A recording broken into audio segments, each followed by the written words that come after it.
Hello, Arhat, how are you? I'm good, man. How are you? Yeah, not too shabby, not too shabby. We are live from the Staking Summit. Are you having a good experience so I far? did, yeah. I mean, I've met some great people. We spoke with some good people too. Good deals and yeah, sounds good. Yeah, this is my first time at a staking summit, so so far so good. Speaking of, do you wanna just introduce yourself a little bit? Of course, of course. So, my name is Arath. I'm a partner at Primal Capital. We are an early stage VC fund investing in. We are very sector agnostic, industry agnostic in terms of where we invest. But I focus mainly on DeFi, the kind of DeFi infrastructure needs. We invest primarily early stage in the pre-seed, seed. Some of our recent investments have been in Berachain, Plume Network, Beraboro, Aspecta, Uga Buga, and Cypher, and a few other early stage deals.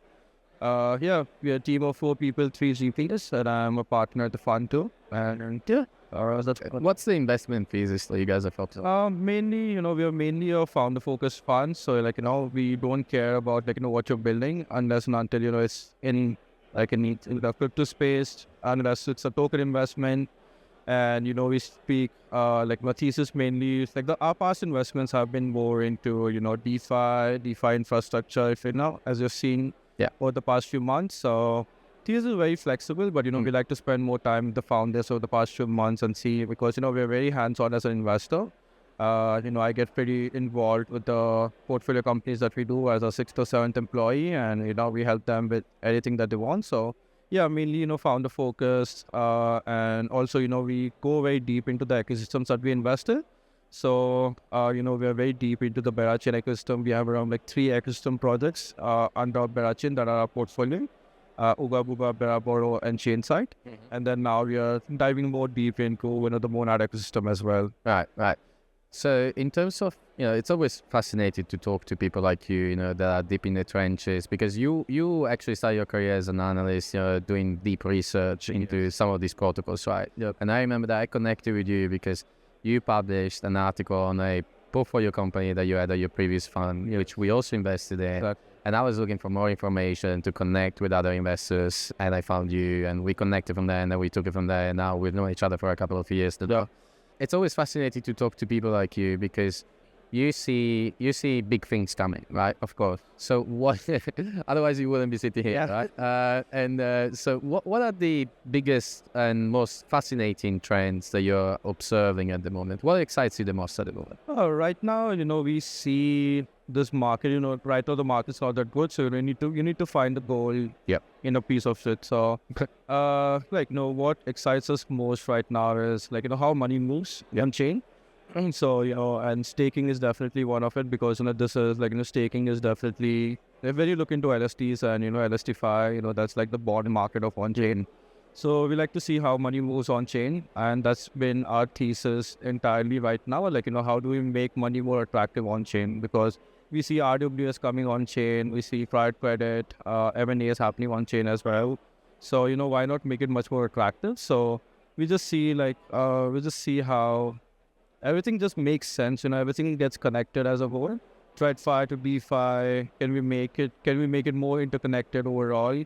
One of the investments that we made recently was in Curvens, that makes possible, how money moves across chain, how you generate yields, and how you at the same time how you use your collateral how you use a staking asset as a collateral to borrow more on chain. Right. So yeah, we just what we are excited right now is any kind of asset that we have on chain, can it be used as a collateral to be used in DeFi? So that's where we are at right now, but there's much more iterations to be done, through this initiative. And we are speaking with the close. We are speaking with a lot of founders right now who are iterating on this, and innovating on the DeFi protocols right now. So I'm still an iffy answer right now, but there's a lot of things to look out for. Yeah. And speaking of founders, right? You said that your investment thesis is mainly driven by founders themselves, right? Which is, I hear that a lot. It's the most important thing when it comes to a team, also because they can pivot and all of that, right? Can you tell us more about the qualities that you're looking for in a founder? Yes. Especially in Web3. Yeah. So, I mean, most of the times you see founders just spitballing the narrative, raise funds.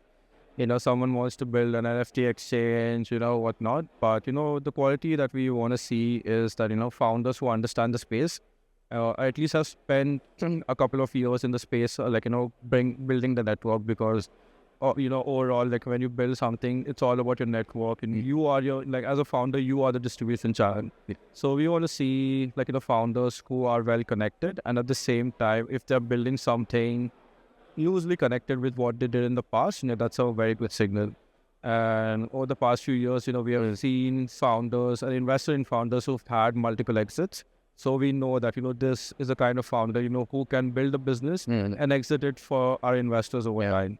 So, yeah, and basically after that, we just see, how well, how he pitches himself, as a product, because he is apart from product himself, he is the product as well, because you're investing in him, he's going to spend 2, 3, more than 5 years building the product. So, these are the qualities that we usually look for, and yeah, what does most to say, Okay, and what are some red flags? We always talk about the positives, but let's be honest, there's been a few interesting characters in the space, right? So we've met a few as well. Yeah, you've met a few. Okay. Tell us more. Were they playing League of Legends while they were pitching their company? No. I mean, I'd not want, I would not specify the red flags, but overly egoistic founders, or some founders who believe that they're the best in the space. I believe you have to be on the ground at least early stage. You got to see, because crypto as a whole is a very open ecosystem.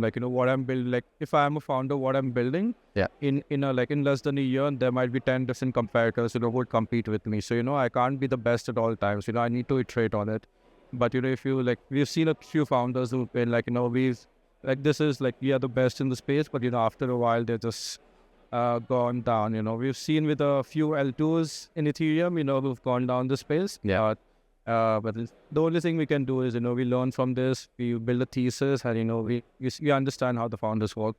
But that's a broad spectrum of red flags that we know. Okay, last question for you, because we've talked a lot about ventures, investment fees, etc. But I also know that you guys are getting into the liquid markets. We are exploring. We do want, I think it's a good hedge against the venture side. In what way?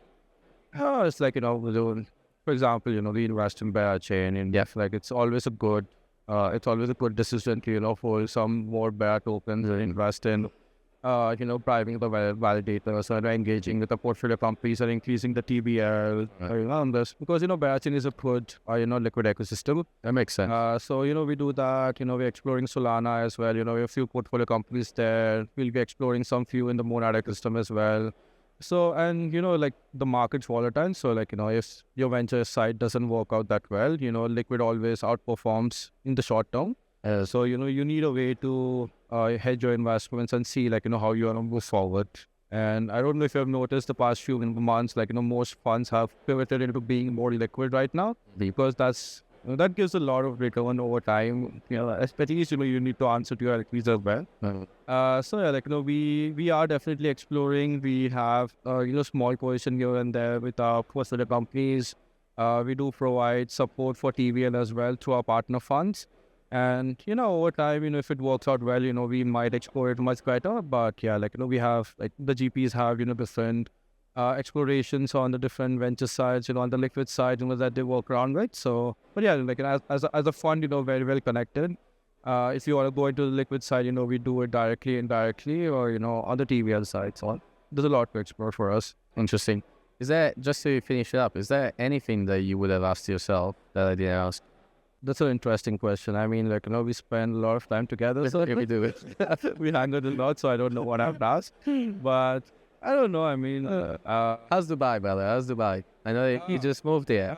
Yeah, I mean, Dubai is good, I think. It's been almost 3 weeks for me. Yeah. The weather was good the last 2 weeks, so we had a lot of fun. I think it's just gotten a bit more humid. It's going to be the hottest week this week. But, so far, it's a good place to live, it's a good place to visit. I've met people who I wouldn't have met when I lived before.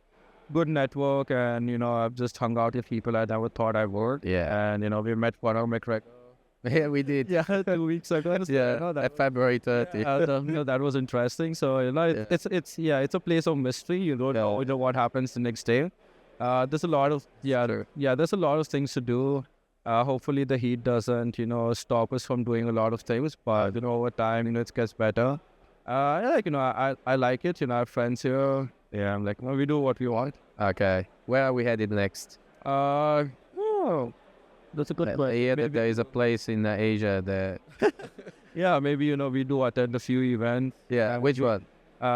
Super Vietnam. Hey, we're going to Super Vietnam. Super Vietnam, we talked about the same things again, but more. But the tables have turned. I host the panel, and I ask a lot of questions. Yeah. So we do that, and then we explore, and then we meet a lot of institutions, and we explore how they want to get into crypto. I think that's the future. We get the TradFi institution on chain. They bring in the money, they bring in all the credit on chain. So we try to make it more lucrative, and hopefully, our panel can inspire a few institutions. It'll be a good victory, and then we can celebrate the next few months. All right. See you at Super Vietnam then. Of course, brother. First week of June. First week of June, 3rd to 7th. We'll be there. All right. See you there. All right. Thank you, Arhat. Thank you.